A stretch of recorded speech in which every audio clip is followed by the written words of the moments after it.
Hey guys, I want to show y'all how I buy a rental property from out of state end to end. If you feel like it's tough to invest, investing out of state can get you into a property for much less than you think. This is a multi-part series to make it easier to digest. Please drop a like and subscribe if it helps you out. Welcome to part 2 of the series. In the previous video, we identified our expectations, we found a market, and we even found a house that we wanted to offer on. Remember this house right here from part 1? Yep, we're going to continue on and try to take you through the process. In part 2, we will expand by talking about finding a realtor and a property manager to work with.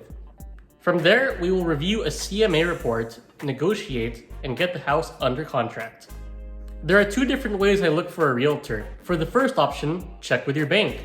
There are some banks like Navy Federal and USAA that have programs where they offer a commission refund when they pair you with a realtor. And their realtors are usually helpful. That means when I close on my house, my realtor makes money, and I also get a little kickback from the commission as well. Now, if you don't have a bank that can help you find a realtor, the next thing I would do is go to Yelp or Google Next and search for the word realtor. From there, I would actually work with anyone with over 25 4-star ratings and has a decent response time, like a list of these people over here. When you select a realtor, you want to introduce yourself like this. Hi, realtor. I am an out-of-state investor and I'm currently interested in the house at this address. I have a pre-approval letter lined up and I was wondering if you could help me out here.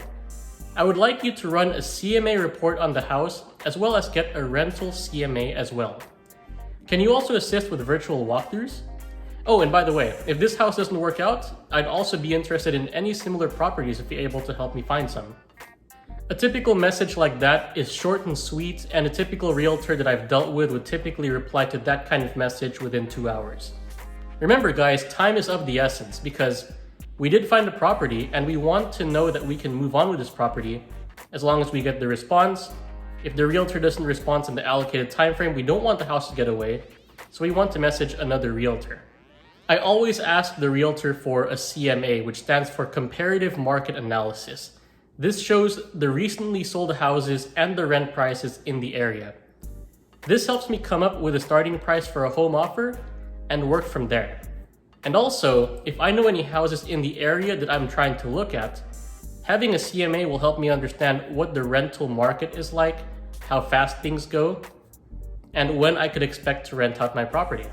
A CMA at the bare minimum would show the comparative houses, the list prices, the sell prices, and the days in the market. We're able to see that based on the price of our subject house, it may be able to sell in a certain time frame. And in some cases, I would also like to do my own CMA. And the way I do this is I use Redfin, that same app as last time, for the comparative sales. And then I use Zillow to check the prices of similar rentals in the area.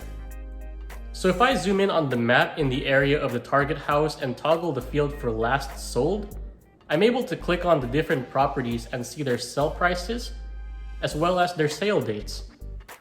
For a recent property that we saw in the previous video, my unit was listed at $185,000, but the CMA showed that the properties in the area were selling for around $178,000. If there's a house on the market that's greater than 15 days, then it gives me ground to offer less than asking price. This is where numbers will drive your decision. Assisted by the CMA report, I had my realtor put in an initial offer at $178,000.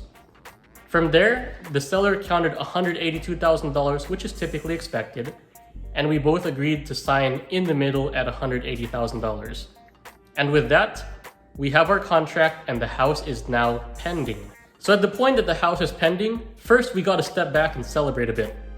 But then it's time to hunt for a property manager. Remember, since I'm living out of state, a good property manager is important because they know the local rules, they can help me conduct inspections, and they can serve as the intermediary between me and the renter. So if the property manager is doing their job right, you should be smooth sailing as a property owner. To find a property manager, I go to Yelp or Google and I search for property manager. And then I pull contact information on anyone with over 25 4-star ratings. The example would be like this list over here. Once I have these property managers listed, I ask them the same questions to get an idea of who exactly I want to go with. I'm gonna say something like this. Hi, I just went under contract on a property at this address. I'm an out-of-state investor looking for a property manager to assist me, and I was wondering if you could help me out with the following. 1. What is the area like? 2. Which would be the best areas to invest in? 3. Can you help me run a CMA on the recent rentals in the area? 4. What are the fees like? And I'm thinking fees like startup fees, finding a tenant fee, monthly fees, and even the lease renewal fee, because they have those. Number 5.